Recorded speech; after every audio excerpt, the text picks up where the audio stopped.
तर आजचा विषय आहे इन्व्हेस्टमेंट स्ट्रॅटेजी. बोलणारा मीच आहे. माझे काही मुद्दे मी तुमच्या बरोबर शेअर करतोय. मुद्दे काही फार वेगळे नसणार आहेत. गुंतवणूक करायची आहे आपल्याला. तर गुंतवणूक आपण वेगवेगळ्या स्वरूपामध्ये, वेगवेगळ्या फॉर्ममध्ये करतच असतो रेग्युलर बेसिसवरती. तर मी अजून वेगळं त्याच्यामध्ये काय सांगणार आहे? तर या सेकंड स्लाइडच्या मध्ये मी एक्सप्लेन करतो. गुंतवणुकीची प्रसिद्ध माध्यमं, प्रसिद्ध म्हणजे जनरली सहसा एखादा अगदी लेमॅन सुद्धा जी वापरतो, तर ती माध्यमं कुठली? तर सहज आपल्या डोळ्यासमोर येतात, की सोनं आहे. थोडंसं अजून मोठी उडी घ्यायची असली, तर एखादी विमा पॉलिसी काढली जाते मोठी अशी किंवा पोस्टाची आर-डी उघडली जातात, बँकेची आर-डी उघडली जातात. एफ-डी स्वरूपामध्ये आपण ठेवू शकतो.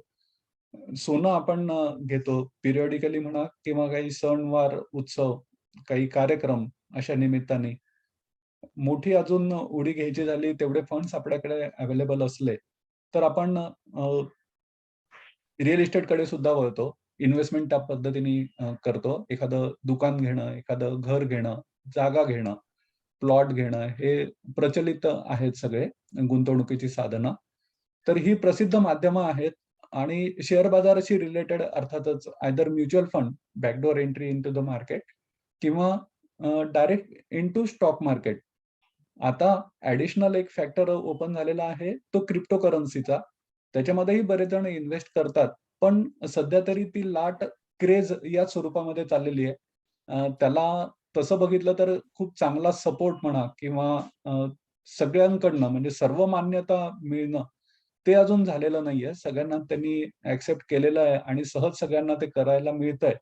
इन ॲडिशन टू दॅट सगळ्यांना त्याच्यातनं नफा सुद्धा होतोय, असं अजून झालेलं नाहीये. त्याच्या जोडीने कमोडिटी मार्केटमध्ये सुद्धा आपल्यापैकी पण बरेच जण आणि अनेक जण तिथेही खातं उघडलेलं असतं त्यांचं. 11:30 वाजेपर्यंत कमोडिटी मार्केट रोज चाललेलं असतं. त्याच्यामध्येही ते उलाढाल करतात.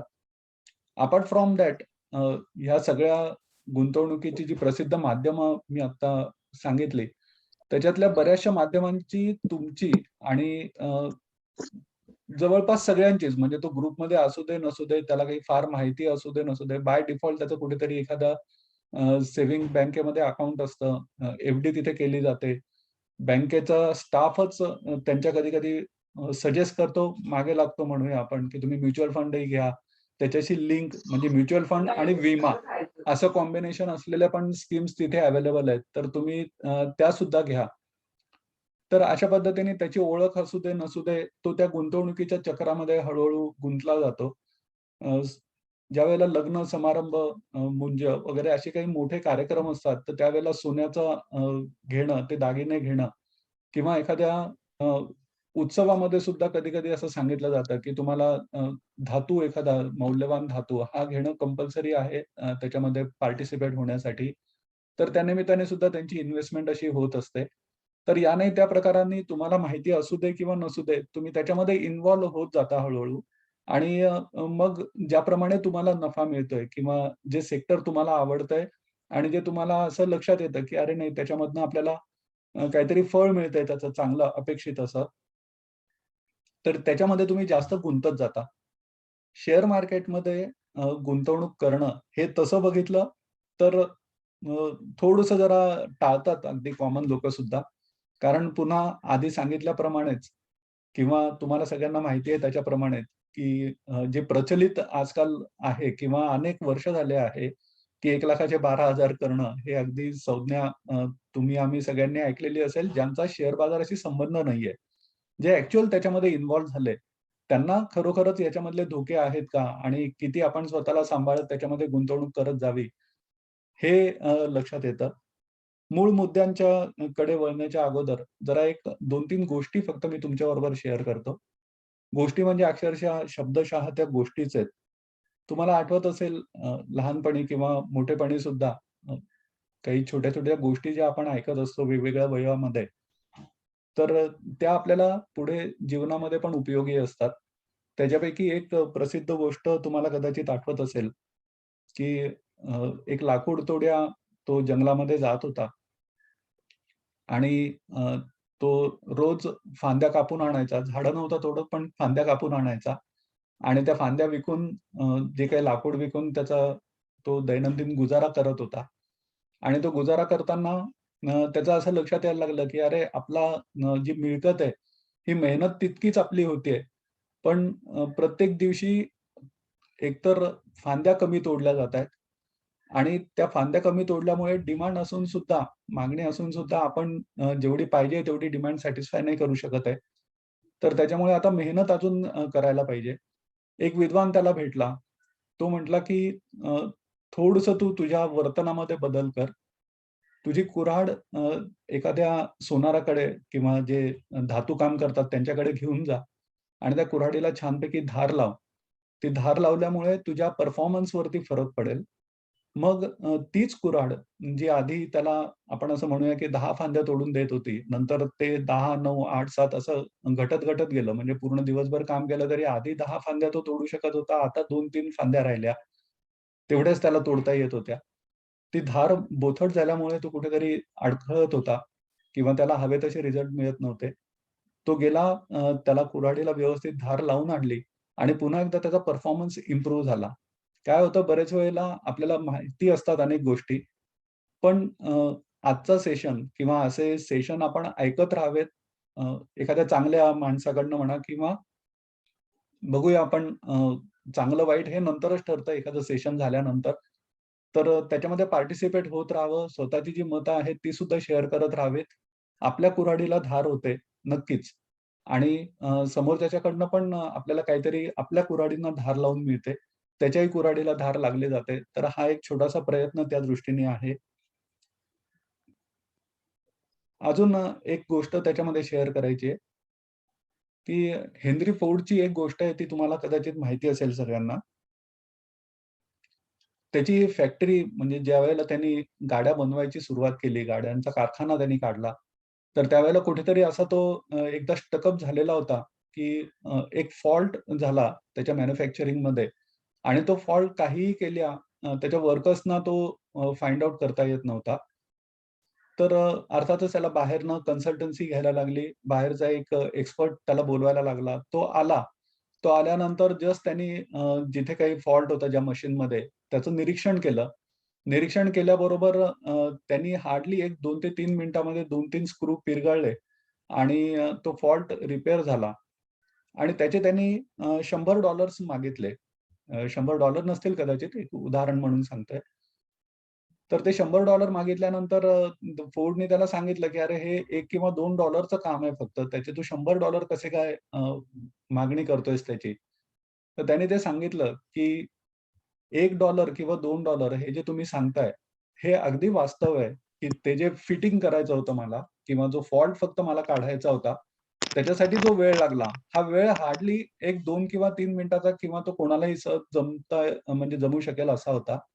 तर हा फॉल्ट काढण्यासाठी तुम्ही म्हणताय ते अगदी बरोबर आहे. $1 ते $2च फक्त माझा श्रम खर्च झालेले आहेत. पण तो फॉल्ट शोधून काढण्यासाठीचं जे मी डोकं तिथे वापरलेलं होतं किंवा ॲट ग्लान्स मला जे लक्षात आलं त्या मशीनला हात लावल्याबरोबर, त्याचं जे स्किल माझ्याकडे आहे, या स्किलची किंमत 98 किंवा $99 आहे. तर म्हणून आपल्या स्टॉक मार्केटच्या बाबतीमध्ये हे जर तत्व अप्लाय करायचं झालं, तर एखाद्या ब्रोकरने तुमचा सौदा पंच करणं, हे त्याचं 1% किंवा अर्धा टक्का दलालीचं काम असतं आणि तो फक्त त्याच्यामध्ये ते पंचिंगचे सौदे करू शकतो. पण ज्यावेळेला एखाद्या सल्लागाराकडनं तुम्हाला कुठेतरी सल्ला मिळतो आणि तो सल्ला मिळाल्यानंतर तुम्ही त्याच्याबरोबर कशी गुंतवणूक करावी आणि कुठे गुंतवणूक करावी, याचे चुकीचे आणि चांगले बरे वाईट असे निर्णय घेत असता. तर ती त्याची किंमत असते. उरलेले जे $98 आहेत, हे त्या स्किलची किंमत असते. तर प्रत्येकाने हे नक्कीच लक्षात ठेवावं, की ही जी तुम्ही ॲडिशनल किंमत पे करता एखाद्या कन्सल्टंटला, तर ही कन्सल्टंटची किंमत ही त्याच्या स्पेशलायझेशनची किंमत आहे. दिसताना काम त्यांनी अगदी 1 किंवा $2चं केलेलं असेल, पण $98 जी तुम्ही पे करता, हे त्याच्या स्किलसाठी, त्याच्या अनुभवासाठी, त्याच्या अभ्यासासाठी आपण पे करत असतो. हॅव्हिंग सेड दॅट पुढची स्लाईड अशी आहे, की आपण कोण आहोत मुळात? आपण कोण आहोत हे याच्यासाठी मी ही स्लाईड केलेली आहे किंवा या विषयाशी निगडीत मी त्याचा संबंध असा जोडणार आहे, की प्रत्येकाने ना पहिले स्वतःची ओळख करणं आवश्यक असतं. आता स्वतःची ओळख म्हणजे कशी? की याच्यामध्ये स्वभावाचे पैलू असतात इन्व्हेस्टर्सच्या वेगवेगळ्या. ते स्वभावाचे पैलू कसे असतात, की एखाद्याचा मूळ स्वभाव हा हंटर टाइपचा असतो. आता आपली उपजीविका चालवण्यासाठी अगदी आदिम काळामध्ये ज्यावेळेला जस्ट एक हत्यारांचा शोध लागत होता आणि बाकी आदिवासीच सगळी जण होती. तर त्यावेळेला हंटर स्वरूपामधली लोकं सुद्धा शिकार करून आणायची आणि त्यांची उपजीविका करायची.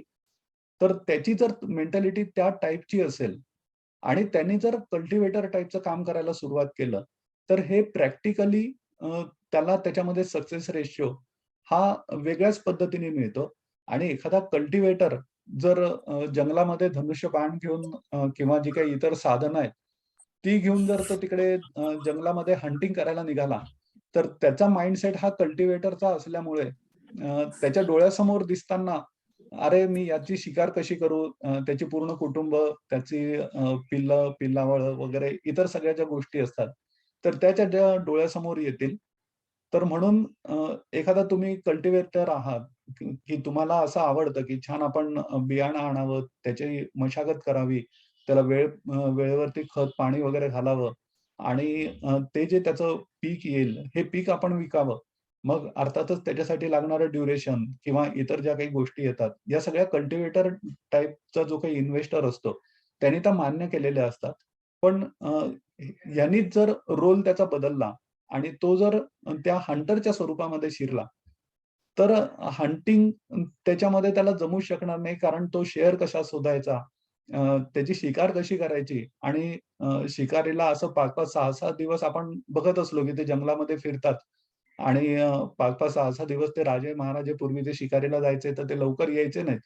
पण तरीसुद्धा त्यांच्या हातामध्ये लागायचं ते एखाद दुसरं सावज असं आणि तसं बघितलं तर दोघांमध्ये सुद्धा फरक हा खूप मोठा असतो. तर म्हणून आपण सगळ्यात पहिले लक्षात ठेवायला पाहिजे, की आपण स्वतः कोण आहोत आणि आपण उद्दिष्ट काय ठरवलेलं आहे. तर हे पहिले लक्षात घेणं आवश्यक आहे. म्हणून कल्टिव्हेटर आणि फार्मर किंवा हंटर असं आपण स्वतःचं क्लासिफिकेशन झाल्यानंतर दुसरा अजून एक मुद्दा असा येतो, की फक्त आपण कोण आहोत एवढं विचार करून भागत नाही. आपण कोणाबरोबर डील करतोय, तर हे सुद्धा तितकंच महत्वाचं असतं. बऱ्याच वेळेला असं कन्फ्युजन झालेलं नक्कीच सापडतं, की अगदी साधी उदाहरणं आपल्या रोजच्या दैनंदिन व्यवहारातली जर घ्यायची झाली, तर साधं कुठेतरी समजा पोटदुखी आहे किंवा एखादा हात वगैरे दुखतोय कुठेतरी किंवा जस्ट एक स्लाइट डोकं दुखतंय. तर सहसा असं बघितलं जातं, की घरातले काही औषधोपचार केले जातात. तेही नाही झालं आणि जर डॉक्टर अप्रोचेबल याच्यामध्ये नसला किंवा त्यांच्याकडे जनरली गर्दी असते छोट्याशा याच्यासाठी टाळतात लोकं. तर एखाद्या केमिस्टकडनं पण ते सल्ला घेतात आणि केमिस्टनी सुचवलेली गोळी सुद्धा ते घेतात. असाच एखादा कंपाउंडर सुद्धा तुम्हाला शेजारी जर राहत असला, तर तो सुचवू शकतो, की "अरे, हा छोटासा आजार आहे, याच्यामध्ये फार काही मोठं नाहीये. तर तू हे घेऊन टाक असं, तर तुला त्याच्यामधनं उतारा होईल किंवा तुझ्या त्या रोगावरती हे औषध होऊ शकेल." असं प्रत्येक प्रोफेशनच्या बाबतीमध्ये तुम्ही उदाहरण म्हणून घेऊ शकता. अर्थात आपल्या स्टॉक मार्केटशी रिलेशन याचं करायचं झालं, तर एक ब्रोकर किंवा एक सब ब्रोकर होण्यासाठी जे कॉमनली बघितलं जातं किंवा ॲज अ सब ब्रोकर मी स्वतः हे अनुभव घेतो, की प्रत्येक वेळेला ब्रोकरचा सल्ला किंवा ब्रोकरकडनं मिळणाऱ्या टिप्स याला सुद्धा अनेक जण प्रायोरिटी देतात. आता ब्रोकर होण्यासाठी जे क्वालिफिकेशन लागतं, की मी त्या व्यवसायाला किंवा तिथे असणाऱ्या लोकांना काही म्हणत नाहीये. पण तिथलं जे मिनिमम क्वालिफिकेशन ठरवलेलं आहे प्रमाणे, तर ते फक्त 12वी पास इतकं आहे. आता 12वी पास एखादा ब्रोकर जर तिथे तो समोर आला, तर त्याला फक्त एवढंच माहिती आहे, की त्याचा प्रोसिजरल पार्ट कसा पार पाडायचा. मग ब्रोकर काय करतो? म्हणजे दलाल काय करतो थोडक्यात? तर जे काम इतर दलाल करत असतात, की जसं एखाद्या घराचं अगदी प्रसिद्ध आपल्या ह्याच्यातलं, तर ते दलाल फक्त तुम्हाला एखादं घर सुचवतात आणि त्या घराची खरेदी-विक्रीची जी संपूर्ण प्रोसेस आहे, ही प्रोसेस पूर्ण होईपर्यंत ते तुमच्या बरोबर असतात. त्याच्याबद्दल त्यांना तुम्ही कमिशन स्वरूपामध्ये किंवा ब्रोकरेज स्वरूपामध्ये काही पेमेंट करत असता.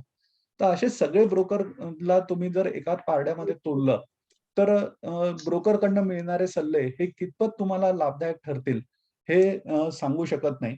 तर म्हणून तुम्ही हे लक्षात ठेवायला पाहिजे, की आपण कोणाबरोबर व्यवहार करत आहोत आणि त्याचा कुठला सल्ला आपण ऐकायचा आहे किंवा कुठल्या सल्ल्यावरती आपण जास्त महत्त्व द्यायचंय, तर याच्यावरती पण आपण फोकस ठेवायला पाहिजे. आता या 12वी पास किंवा अगदी ग्रॅज्युएशन लेव्हलच्या याच्यामध्ये त्यांनी जर ब्रोकिंगचा व्यवसाय सुरू केला, तर या मोठ्या-मोठ्या ब्रोकर्सकडे चांगले-चांगले फंडामेंटल एनालिस्ट किंवा टेक्निकल एनालिस्ट ही लोकं सगळी काम करत असतात. मग त्यावेळेला त्या ब्रोकरचं क्वालिफिकेशन कोणी विचारत नाही, की हा चार्टर्ड अकाउंटंट आहे, सी-एफ-ए झालेला आहे, आय-सी-डब्ल्यू आहे, का इतर त्या तत्सम फायनान्शियल फील्डमधली जी काही हायर क्वालिफिकेशन्स असतात किंवा त्याच्यामधले रँकिंग होल्डर अशा टाइपचे आहेत. किंवा असंही दुसरं बघता येईल, की ही जी रँक होल्डर संपूर्ण ब्रोकर्स आहेत, अनेक दिग्गज, तर त्या सगळ्यांनाच समान यश मिळालेलं आहे असंही आपल्याला बघायला मिळत नाही. तर या 10वी-12वी सॉरी 12वी किंवा ग्रॅज्युएट टाइपची जी ब्रोकर्स आहेत, ह्यांच्याकडे ज्यावेळेला एखादा एनालिस्ट ते सिलेक्ट करतात, की अरे नाही माझ्याकडे जे काही संपूर्ण मला एनालिसिस करायचं आहे, कुठला स्टॉक घ्यायचा किंवा कुठल्या माझ्या क्लायंट्सना मी सजेस्ट करू. तर याच्यासाठी त्यांच्याकडे जे काही एम्प्लॉयी ते सिलेक्ट करतात, या सिलेक्शन प्रोसेसमध्ये त्यांना जे क्वालिफिकेशन लागतं हे सगळं त्या फायनान्शियल एनालिस्ट किंवा टेक्निकल एनालिसिसचे जे काही कोर्सेस वगैरे केलेली मंडळी असतात, तीच ते प्रिफर करतात या कामावरती. पण जर त्या स्वतःचं क्वालिफिकेशन तितकं नसेल आणि तुम्ही त्यांचे सल्ले जर ऐकून आपले गुंतवणुकीचे डिसिजन घेत असाल, तर ते मिसमॅच होईल आणि तुम्हाला जो हवा आहे तसा रिझल्ट त्या इन्व्हेस्टमेंटमधनं मिळेल असं नाहीये. आता आपण कोणाबरोबर व्यवहार करत आहोत, तर हे इन्व्हेस्टरनी पण लक्षात ठेवावं. स्वतःला ओळखल्यानंतर त्यांनी दुसऱ्याला पण ओळखावं आणि त्याप्रमाणे त्याच्यावरती जबाबदारी आपण किती टाकायची आणि त्याच्याकडनं अपेक्षा किती करायची हे प्रत्येकाने ठरवायला पाहिजे. त्याच्यानंतरचा पुढची स्लाईड किंवा पुढचा मुद्दा माझा असा आहे, आज जे मी बोलायचं ठरवलं होतं त्याच्यातला, की एक शेअर ब्रोकर म्हणून गुंतवणुकीविषयीची माझी मतं म्हणा किंवा ज्याच्यावरनं माझी मतं अशी तयार झाली, तर ते माझे अनुभव कुठले? तर ॲज अ ब्रोकर म्हणून ज्यावेळेला मी या फील्डमध्ये आता एवढी वर्ष झाले काम करतोय किंवा अ, ज्यावेळेला मी एवढी वर्ष झाले काम करतोय याच्यामध्ये, तर त्यावेळेला माझ्या बरोबर किंवा माझे जे या फील्डमधले इतर सगळे मित्र आहेत, तर त्या मित्रांबरोबर ज्यावेळेला आम्ही एकत्र बसून डिस्कशन करत असतो किंवा WhatsAppच्या थ्रू वगैरे चर्चा होत असतात. प्रत्यक्ष भेटीमधनं गप्पा होतात. तर त्यावेळेला असं लक्षात येतं, की प्रत्येकाच्या क्लायंटेल बेसमध्ये व्हरायटी ऑफ इन्व्हेस्टर्स सगळे बघायला मिळतात आणि ॲट एंड म्हणजे या सगळ्यांचं जे काही संपूर्ण जो डेटा आहे, ही डेटा बँक सगळी प्रत्येक ब्रोकरकडे किंवा प्रत्येक सब ब्रोकरकडे अवेलेबल असते. तर ही डेटा बँक बघितल्यानंतर प्रत्येकाचं मत असंच होतं साधारण, की ज्यावेळेला एखादा मोठी व्यक्ती ती असं म्हटलं जातं, की त्याने भरपूर कोर्स केले, त्याच्याकडे पैसाही भरपूर आहे आणि तो व्यवस्थित गुंतवणूक पण करतोय. बाकीच्या पण सगळ्या व्यवहाराची त्याला ओळख आहे. आणि असं केलेलं असताना सुद्धा ज्यावेळेला त्याचा परफॉर्मन्स आपण बघतो, तर त्या परफॉर्मन्समध्ये बघायला गेल्यानंतर अ, असं दिसतं, की म्हणावा तसा पोर्टफोलिओ त्याचा परफॉर्म होत नाहीये. मग परफॉर्म होत नसेल, तर ज्यावेळेला अशी मंदी येते, जशी आता सध्या बाजारामध्ये चाललेली आहे. तर अशी ज्यावेळेला मंदी येते, ती मंदी आल्यानंतर ब्रोकरचा बिझनेस हा ब्रोकरेजवरती चाललेला असतो. कन्सल्टन्सीवरती तो चालत नाही. मी जसं याच्या आधी सांगितलं त्याप्रमाणे.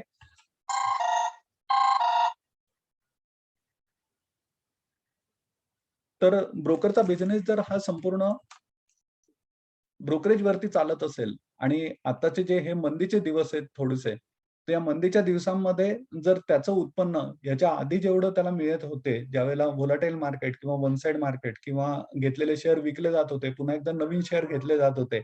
असं ज्यावेळेला चर्निंग तिथे त्याचे इन्व्हेस्टर मंडळी करत असतात, त्यावेळेला ब्रोकरचा रेव्हेन्यू पण कधी पण चांगला असतो. पण ज्यावेळेला मंदी येते आणि प्रत्येक वेळेला ॲडिशनल कॅपिटल टाकायचं किंवा एक्झिस्टिंग त्याचा पोर्टफोलिओ चर्न करायचा, म्हणजे काही जुने शेअर विकायचे आणि काही नवीन शेअर घ्यायचे, असं जोपर्यंत होत नाही, तर तोपर्यंत त्याला ब्रोकरेज ॲज सच मिळू शकत नाही आणि ते ब्रोकरेज जर मिळालं नाही, तर त्याचा रेव्हेन्यू हा हळू कुठेतरी थांबायला सुरुवात होते. याची कारणं तो शोधण्यासाठी ज्यावेळेला त्याच्याकडच्या ज्या मेन ब्रोकरनी किंवा मेन ब्रोकरकडे सुद्धा त्याच्या फाइल्स असतात. त्या फाईल जर त्यांनी ओपन करायला सुरुवात केली, तर त्याला असं दिसतं, की अरे आपल्याकडे समजा फॉर एक्झाम्पल 300 क्लायंट्स आहेत. तर या 300 क्लायंट्सपैकी हार्डली 25 किंवा 30%च जण आता परफॉर्म करतायत. बाकीच्यांचा पोर्टफोलिओ हा बघायला गेला, तर वेगवेगळ्या कारणांमुळे तो अडकलेला आहे कुठेतरी. मग तो जर कुठेतरी अडकलेला असेल, तर जोपर्यंत हा पोर्टफोलिओ चर्न होत नाही किंवा ॲडिशनल त्याच्यामध्ये कॅपिटल टाकलं जात नाही, तोपर्यंत बघायला गेलं तर ही 250 जण किंवा 270 जण ही त्याला रेव्हेन्यू या स्वरूपामध्ये कुठलंही इन्कम देऊ शकत नाहीत. मग ब्रोकर मग विचार करायला लागतो. अर्थात प्रत्येक व्यवसायाचं एक्सपान्शन कसं करावं किंवा आहे तो रेव्हेन्यू स्टॅबिलाईज ठेवून आपला असलेला रेव्हेन्यू कसा वाढवायचा, असे प्रयत्न प्रत्येक जण करत असतो. प्रत्येक व्यवसायामध्ये किंवा प्रत्येक उद्योगधंद्यामध्ये हे प्रयत्न होत असतात. तसं ज्यावेळेला ब्रोकर त्याच्या बिझनेसचं एनालिसिस करायला सुरुवात करतो, तर त्यावेळेला असं लक्षात येतं, की अरे हा सगळा प्रॉब्लेम झालेला आहे, हा मंदीमुळे झालेला आहे. आणि ही मंदी सुद्धा या कारणामुळे आलेली आहे, की लोकांनी मॅक्सिमम असे स्टॉक आपल्या पोर्टफोलिओमध्ये घेऊन ठेवलेले आहेत, की जे स्टॉक त्यांचे रेट आता येण्याची प्रोबॅबिलिटी हळू कमी होत चाललेली आहे. मंदी आल्यानंतर ज्यावेळेला इंडेक्स खाली येत असतो आणि असं दिसतं समोर, की आता हे पुन्हा एकदा वरती जाण्याचं म्हणजे मार्केट पुन्हा एकदा नवीन हाय करण्याचा आणि नंतर अजून वरती जाण्याची शक्यता हळू कमी होत जाते. तर या फेजमध्ये ज्यावेळेला मार्केट शिरतं, तर त्यावेळेला असं लक्षात येतं, की मिड कॅपमध्ये त्याला बाहेर निघणं अ, गुंतवणूकदाराला किंवा त्यांचे पोर्टफोलिओ चर्न होणं हे आता हळू मुश्कील दिसायला लागलेलं आहे. मग ज्यावेळेला एखाद्या थीम बेस स्टॉक घेतलेले असतात. उदाहरणार्थ आता सध्या प्रचलित असे पॉवर स्टॉक्स आहेत किंवा टेक्सटाईल स्टॉक आहेत. त्याच्या अगोदर थोडेसे केमिकल स्टॉक होते. मधल्या फेजमध्ये आय-पी-ओची पण एक लहर होती. तुम्ही सगळ्यांनी बघितलेलंच असेल. Zomato असू दे किंवा Nykaa असू दे यांनी घेतलेल्या उड्या आणि आता त्यांचे स्टॉक आणि आता कुठली कुठे-कुठे अडकलेली आहेत आता. तर याचं संपूर्ण जर एनालिसिस केलं, तर बऱ्याचदा असं लक्षात येतं, की ती फेज किंवा ती जी थीम आहे, ही थीम एकदा संपली, त्याचा प्रभाव ओसरला, की हळू करत हे स्टॉक अशा लेव्हलला जाऊन थांबतात, की जिथनं त्याला एव्हरेज करायला सुद्धा नको वाटतं आणि या स्टॉकमधनं एक्झिट केव्हा आणि कसा मिळू शकेल, याचे पण अनेक क्वेशन मार्क्स त्याच्यासमोर अवेलेबल असतात. म्हणजे उभे असतात ते. त्याच्यावरती सोल्युशन्स त्याला मिळणं हे खूप अवघड जातं. मग याच्यावरती अनेकदा मी अनेक जणांबरोबर बोललेलो किंवा डिस्कस पण केलेला आहे हा मुद्दा, की याच्यावरती सोल्युशन काय? की आपला पोर्टफोलिओ सतत चर्निंग राहील असं आपल्याला कसं करता येईल? किंवा आपण सतत त्याच्याच मागे धावावं का? तर याची उत्तरं मिक्स मी देईन तुम्हाला. मिक्स याच्यासाठी, की काही फेज असतात आणि त्या फेजमध्ये जर तुम्ही एकाच डायरेक्शननी विचार करत राहिलात आणि स्वतःची एक फ्रेमवर्क किंवा एक चौकट बनवून ठेवलीत, की मी फक्त अशाच पद्धतीने माझा रेव्हेन्यू स्टॉक मार्केटमधनं जनरेट करत राहीन, तर कदाचित तुम्ही मागे पडता आणि बाकीचे लोकं पुढे जातात. एक उदाहरण पुन्हा एकदा द्यायचं झालं तर अनेक जण ज्यावेळेला स्टॉक मार्केटमध्ये आय-पी-ओ येतात किंवा मिड कॅपच्या लहर असतात किंवा आता जे मी तुम्हाला सेक्टर सांगितले, तर या सेक्टरमधली अनेक नावं त्यांच्या ओळखीची सुद्धा नसतात किंवा त्यांचे फंडामेंटल तितकेसे स्ट्राँग नसतात. आता सध्या पेनी स्टॉकचा पण जमाना आहे. तुम्ही बघितलं असेल मी पण याच्या आधी सगळ्यांबरोबर ती शेअर केलेली आहेत उदाहरणं आणि तुमचं पण स्वतःचं एनालिसिस नक्की चाललेलं असेल, की ₹1 चे शेअर ₹5, ₹8 कधी-कधी त्याही पेक्षा जास्त तो परफॉर्म झालेला आहे आतापर्यंत. तर अशा शेअर्समध्ये इन्व्हेस्ट करणारी लोकं किती असतात आणि तशी रिस्क आपण घ्यावी का? या मेंटॅलिटीमधनं अनेक जण जे फ्रेमवर्क बनवून चालतात त्यांना बाहेर पडता येत नाही. आणि मग जर बाहेर नाही पडता आलं, तर असं त्यांना दिसताना कुठेतरी एक मनामध्ये जलसी होते किंवा स्वतःविषयी चीड येते, की "अरे यार, आपणही तो ₹1 स्टॉक म्हणा किंवा त्या सेक्टरमध्ये आपण इन्व्हेस्ट करायला पाहिजे होतं, जेणेकरून आपल्याला सुद्धा पोर्टफोलिओ रिटर्न्स हे इम्प्रूव्ह करता आले असते." आणि समोरच्याने जर एक 30% 50% हे रिटर्न्स मिळवले, तर त्यावेळेला माझा रिटर्नचा रेशिओ हा फक्त 10 किंवा 12% आहे. मग ज्यावेळेला पुन्हा एकदा लोअर सर्किटचे जमाने सुरू होतात किंवा आता आय-पी-ओ किंवा हे सेक्टर जिथे-जिथे आता थांबायला सुरुवात झालेली आहे आणि स्टॉक्स तिथे अडकायला सुरुवात झालेली आहे. टी-टी-एम-एल एक अजून एक मोठं उदाहरण आहे त्याच्यासारखं, की जो काही महिन्यांपूर्वी किंवा हार्डली 1-2 वर्षापूर्वी तो ₹3 ₹4 असलेला स्टॉक आता ₹200 च्या सुद्धा वरती म्हणजे ₹300 च्या जवळपास तो जाऊन आता पुन्हा लोअर सर्किटनी कंटिन्युअस चाललाय. तर त्यावेळेला लोकांना बाहेर पडणं मुश्किल होतं. मग याच्यावरती पर्याय काय? किंवा सोल्युशन काय? तर मी अनेकदा आपल्या मीटिंगमध्ये सुद्धा शेअर केलेलं आहे, की इंडेक्स बेस स्टॉक हाच एक त्याच्यावरचा आपण म्हणूया त्याला, की तुम्हाला जर समजत नसेल ना, पत्त्यामध्ये असं फेमस म्हटलं जातं, की तुम्हाला जर समजत नसेल, तर अशा वेळेला तुम्ही ट्रम्प खेळा, म्हणजे तुमचा हुकमाचा पान एखादं खेळा, जे तुम्हाला यश हे डेफिनेटली मिळवून देऊ शकतं. तर अशा स्टॉक मार्केटमध्ये थंब शेअर कुठले, की ट्रम्प शेअर कुठले, की जे आपल्याला कंटिन्युअस यश आणि यशच फक्त मिळवून देऊ शकत असतात.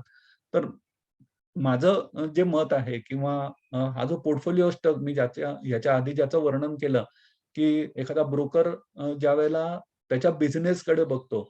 ॲज अ ब्रोकर मी ज्यावेळेला माझ्या बिझनेसकडे बघतो, तर उदाहरणार्थ माझ्याकडे जर समजा 300 ते 500 क्लायंटेल बेस आहे आणि या 500 क्लायंटेल बेसपैकी किंवा 300 क्लायंटेल बेसपैकी फक्त असं माझ्या लक्षात येतं, की 25 किंवा 30 फक्त क्लायंट्स असे आहेत, की जे त्यांचा पोर्टफोलिओ चर्न करू शकत आहेत आत्ताच्या मंदीच्या काळामध्ये. किंवा सॅटिस्फॅक्टरी लेव्हलवरती ते ॲडिशनल कॅपिटल इंट्रोड्यूस करतायत. ते त्यांच्या पोर्टफोलिओमधले नॉन परफॉर्मर स्टॉक सुद्धा बाहेर काढतायत आणि ते नॉन परफॉर्मर स्टॉक बाहेर काढल्यानंतर आलेला पैसा तो अशा शेअर्समध्ये गुंतवतायत, की जे पुन्हा वरती जातायत आणि त्यांना कुठेतरी नफा होतोय. त्याच्यामुळे मला सुद्धा रेव्हेन्यू जनरेट होतोय. आपण बाकीच्यांची जर काळजी करायची झाली किंवा आपला बिझनेस जर ग्रो करायचा असला, तर या 270 क्लायंट्सना मी काय उत्तर देऊ किंवा त्यांना मी काय सजेस्ट करू, की जेणेकरून त्यांचा पोर्टफोलिओ त्यांना सुद्धा रेव्हेन्यू मिळत राहील. त्यांना सुद्धा रिटर्न ऑन इन्व्हेस्टमेंट मिळत राहील आणि मला सुद्धा माझं ब्रोकरेज हे चर्निंग होत राहील, ज्याच्यामुळे विन-विन सिच्युएशन ही दोघांकडे असेल. मीही समाधानी आणि माझे क्लायंटही समाधानी, माझा ग्राहकही संतुष्ट.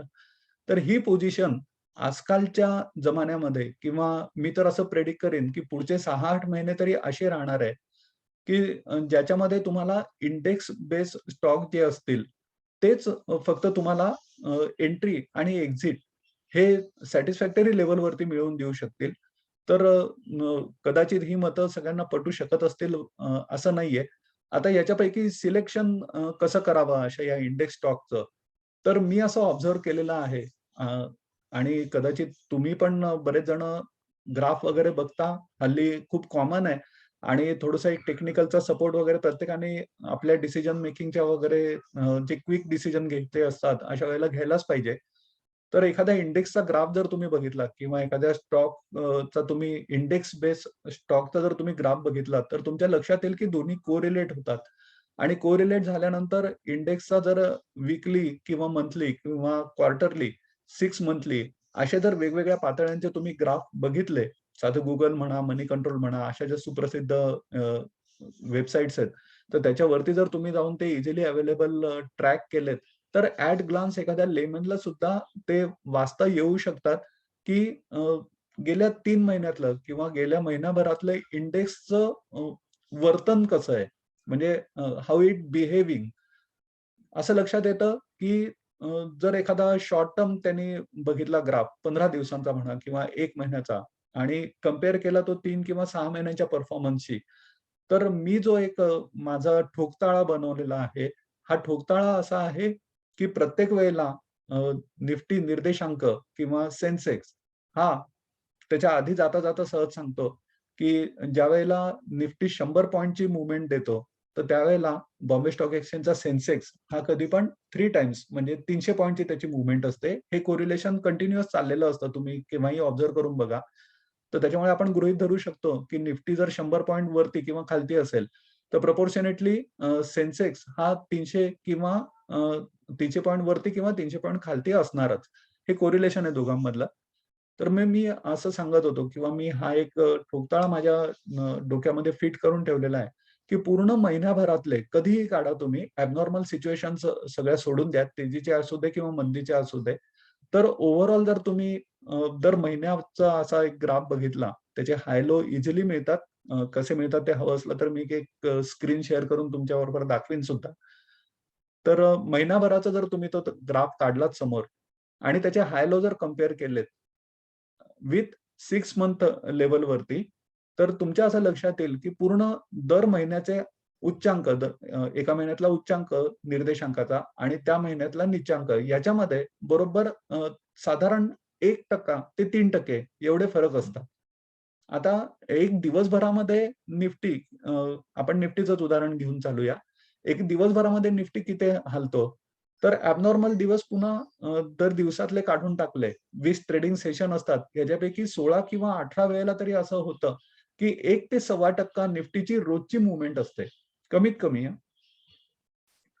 तर हे तुम्ही कुठल्याही दिवशी ॲबनॉर्मल दिवस असतात, आरबीआयची पॉलिसी असू दे किंवा आता हे बजेट येतंय त्याची व्हॉलॅटिलिटी असू दे. असे जर तुम्ही काढून टाकलेत, तर नॉर्मल दिवसांमध्ये निफ्टीची व्हॉलॅटिलिटी ही 1 ते 1.25% ची असते. म्हणजेच आत्ताच्या हिशोबाने जो 17,000 किंवा 18,000 च्या आजूबाजूला निफ्टी आहे आता. तर त्या हिशोबाने 150 ते 200 पॉइंट एवढी त्याची मूव्हमेंट म्हणजे हाय आणि लो मधला डिफरन्स हा कंटिन्युअस दर दिवशी एवढा असतो आणि मंथली बेसिसवरती जर तुम्ही कंपेअर केलं, की 1 महिन्याचा 1 तारीख धरली आणि शेवटची 30 तारीख धरली, तर पूर्ण महिन्याभरामध्ये त्याचा उच्चांक आणि निच्चांक याच्यामधला फरक हा 100 पॉइंट ते 300 पॉइंट इतका व्हॅरी असतो. मग याचा फायदा आपल्याला कुठेतरी आपला पोर्टफोलिओ चर्निंग ठेवण्यासाठी करून घेता येईल का? तर नक्कीच येईल. पण जर तुम्ही मिड कॅप स्टॉक्समध्ये असाल, इंडेक्स अदर दॅन इंडेक्स स्टॉकमध्ये जर असाल, तर तुम्हाला या थिअरीचा कुठेही वापर करता येऊ शकणार नाही. कारण मार्केट कधी-कधी 500 पॉइंट वरती किंवा 500 पॉइंट खालती जरी असलं, तरी हा मिड कॅप मधला स्टॉक एखादा मार्केट खाली आहे आणि हा वरती जातो. कधी-कधी अपर सर्किटही मारतो आणि मार्केट एकदम वरती आहे. चांगलं 200-300 पॉइंट निफ्टी वरती गेलेला आहे. तरी सुद्धा हा 30 म्हणजे 10% 15% वगैरे तो खाली ट्रेड होऊ शकतो. मिड कॅपमध्ये जनरली असं बघायला मिळतं. पण ज्यावेळेला सेन्सेक्स रिलेटेड स्टॉकमध्ये तुम्ही काम करता किंवा ट्रेडिंग करता किंवा पोर्टफोलिओचं चर्निंग त्या पद्धतीने करता, तर अगदी डेली बेसिसवरती ऑब्झर्व्ह करणं कोणाला शक्य नसतं. I agree. पण आठवड्याची जर तुम्ही लेव्हल त्या पद्धतीने काढू शकलात आणि आठवड्याभरामध्ये मागचे इंडेक्स कसे होते, ॲज कंपेअर्ड त्याप्रमाणेच त्या स्टॉकचं बिहेवियर कसं होतं आणि आता पुढची इंडेक्सची दिशा कशी आहे, कशी राहू शकेल मागच्या अनुभवाच्या आधारे, तर प्रपोर्शनेटली हा स्टॉक कुठे मला विकता येईल आणि कुठे खरेदी करता येईल, याच्या जवळपास एक्झॅक्ट लेव्हल या एखाद्या लेमॅनला सुद्धा मिळू शकतात. त्याच्यासाठी वेगळे टेक्निकल कोर्स वगैरे असं करण्याची गरज नाहीये. उदाहरण देऊन सांगतो की समजा 18,000 आहे आता निफ्टी चाललेला समजा. तर जर आपण दिवसभराचं जर त्याचं उदाहरण घेतलं, तर तो जास्तीत जास्त 17,900 पर्यंत तो खाली येऊ शकतो किंवा 18,100 पर्यंत वरती जाऊ शकतो. या त्याच्या 2 लेव्हल्स आपण एकदा आपल्या डोक्यामध्ये पक्क्या केल्या, की जसं मी याच्या अगोदर सांगितलं, की निफ्टीमध्ये 1% ची मूव्हमेंट असते त्याच्या हाय आणि लोमध्ये. तर हे इंडेक्स बेस्ड जे स्टॉक आहेत आणि त्यातही विशेषतः ज्यांचं वजन निर्देशांकामध्ये हे 1 ते 2% पेक्षा जास्त आहेत. असे जर स्टॉक तुम्ही सिलेक्ट करू शकलात, अगदी उदाहरण द्यायचं झालं तर रिलायन्सला 12% वेटेज आहे. Larsen and Toubro, state bank of India, Infosys, TCS हे 4%, 5% किंवा त्याच्यापेक्षा अधिक म्हणजे 9 ते 10% इथपर्यंत त्यांना वेटेज आहे. तर असे वेटेज असणारे स्टॉक जर तुम्ही स्पॉट आउट केलेत, मी तुमच्याबरोबर शेअर करीन तो डेटा आणि ते स्टॉक तुम्ही काढल्यानंतर जर त्याचे दिवसभरामधले हाय लो हे तुम्हाला एखाद्या वेबसाईटमधनं किंवा डेली तुम्ही जर एखादी एक्सेल फाईल मेंटेन केली. खरं तर ही एक्सेल फाईल मेंटेन करण्याची गरज नसते. अनेक साइट्स अशा आहेत, की तुम्हाला तिथे डेली डेटा अवेलेबल असतो. एन-एस-सीची साइट तर सुप्रसिद्ध आहेच. पण finance.yahoo.com या साइटवर जर गेलात आणि हिस्टॉरिकल डेटा तिथे मिळतो, एखाद्या स्क्रिप्ट वाईज. तो जर तुम्ही बघितलात, तर तुम्हाला इझिली असं दिसतं, की त्याच्यात प्रत्येक दिवसभरामध्ये कोरिलेट विथ सेन्सेक्स किंवा निफ्टी म्हणजे इंडेक्स मूव्हमेंट हे ते कोरिलेट होत असतं आणि ज्याप्रमाणे तुम्ही ठरवलत म्हणजे तुमच्या भांडवलानुसार, की मला फक्त 10 रिलायन्स अफोर्ड होतात आणि आता 18,000 निफ्टी चाललेला आहे. नुकताच तो 18,500 किंवा 18,300 पर्यंत जाऊन आला. 18,300 असताना Reliance, TCS, Infosys, I-C-I-C-I bank, axis bank, HDFC यांचे भाव अमुक होते आणि 17,500 असताना याच्या अगोदर यांचे भाव अमुक होते आणि ज्यावेळेला 16,400 आता जो रिसेंट त्यांनी लो केलेला होता निफ्टीने, त्यावेळेला असताना त्यांचे भाव किती होते आणि याच्यानंतर म्हणजे 16,400 नंतर ते किती वाढलेले आहेत. तर याचं जर कंपॅरिझन तुम्हाला जर इझिली करता आली, तर तुम्हाला एक्झॅक्ट लेव्हल काढता येतात आणि त्या लेव्हलच्या आजूबाजूला जर तुम्ही तुमच्या ऑर्डर्स टाकून ठेवल्या, तर मी जवळपास 70% ते 80% दावा असा करू शकेन, की तुमचे शेअर्स हे त्या लेव्हलला विकले जातात आणि पुन्हा एकदा ते खाली म्हणजे घेतले जाण्याची अपॉर्च्युनिटी तुम्हाला मिळते. कारण सेन्सेक्स आता किंवा निफ्टी आता व्होलाटाईल होणार आहे, इंडेक्स व्होलाटाईल होणार आहे. इंडेक्स बेस जर तुमच्याकडे स्टॉक असले, जी मी नावं घेतली आता, तर ते स्टॉक तुमच्याकडे असले, तर हे वर्षानुवर्ष चालणारे आणि एव्हरग्रीन अशा टाइपचे स्टॉक आहेत. आणि प्रत्येक वेळेला ज्यावेळेला मार्केटचे डाउन लेव्हल येत जातील, तर तुम्ही जर स्पॉट केलंत, म्हणजे एखादा वही पेन घेऊन तुम्ही अक्षरशः त्याच्यामध्ये लिहू शकलात, की अरे 18,000 च्या लेव्हलपासून मी सुरुवात करतो आणि प्रत्येक 400-400 पॉइंट वरती खालती आयदर वरती म्हणजे 18,400 खाली 17,600 त्याच्या खाली अजून 17,200 त्याच्या खाली अजून 16,800 त्याच्या अजून खाली 16,400 असे जर मी तिथे निफ्टीच्या लेव्हल्स लिहिल्या आणि त्या हिस्टॉरिकल डेटामधनं म्हणजे निफ्टी याच्या अगोदर 16,800 केव्हा आलेला होता, 17,200 केव्हा आलेला होता, 17,600 केव्हा आलेला होता. तर तो डेटा मी मिळवला. तो डेटा मिळवल्यानंतर बरोबर त्या लेव्हलला अ, असताना म्हणजे 17,200 असताना किंवा 16,800 असताना आयसीआयसीआय बँकचे त्याची किंमत किती होती, एचडीएफसी बँकेची किंमत किती होती, रिलायन्स किती होता, याचं जर तुम्ही एक एक्सेल शीट कोरिलेट करण्यासाठी तयार केलंत आणि ते केल्यानंतर मग पुढच्या वेळेला तुम्ही तर जर जज केलंत, त्याचं जर एनालिसिस केलंत, की बरोबर आता सुद्धा मंदीचे ज्यावेळेला काळ सुरू झाला आणि 18,200 नुकता जाऊन आला, 17,800 तो झाला. 17,500 किंवा 17,400 ही त्याची लेव्हल आता दिसायला लागलेली आहे. तर मागच्या प्रमाणेच आता परत तसं घडतंय का? आणि तसं जर घडत असलं, तर मग ह्याच्यामध्ये जर कुठेतरी सुसंगती असली, तर समजा मी 17,800 ला माझे ₹1,00,000 प्रत्येक शेअरवरती म्हणजे 10 शेअर मी या निफ्टीमधले निवडले. त्या 10 शेअरवरती मी ₹10,000 अलोकेट केले. म्हणजे उदाहरणार्थ ₹10,000 रिलायन्सवर, याचा अर्थ 10,000 डिव्हायडेड बाय रिलायन्सचा भाव. फॉर एक्झाम्पल समजा 2300 किंवा ₹2400. तर माझे 3 किंवा 4च फक्त रिलायन्स बसणार आहेत.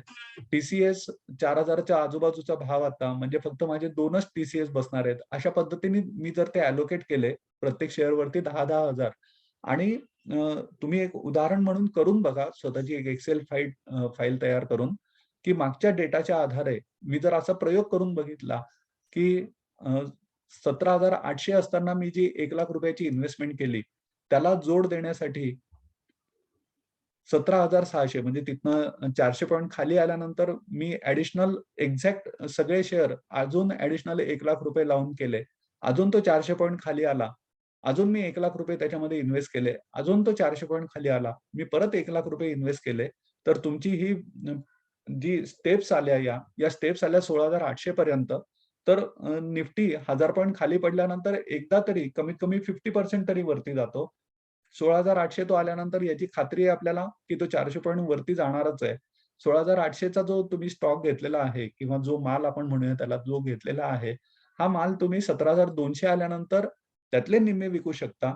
17,200 चा स्टॉक तुमचा मुद्दलमध्ये आलेला असेल. 16,800 वरती तुम्ही प्रॉफिट बुक केलेला असेल. हा प्रॉफिट किती होतो आणि याच्यामध्ये पिरियड किती जातो? तर हा पिरियड डेफिनेटली हार्डली 1 किंवा दीड महिन्याचा पिरियड जातो फक्त. तेवढ्या ह्याच्यामध्ये तुम्हाला हा एक बाउन्स बॅक मिळतो. 16,800 च्या लेव्हलवरती केलेली खरेदी ही 17,200 ला तुमची 1 ते दीड महिन्यामध्ये विकली जातेच जाते. तुम्ही बघा डेटा काढून मागचा. आणि तो 17,200 ला विकला गेल्यानंतर त्याच्यामध्ये तुम्हाला 2 ते 2.5% सरळ-सरळ नफा झालेला असतो ऑन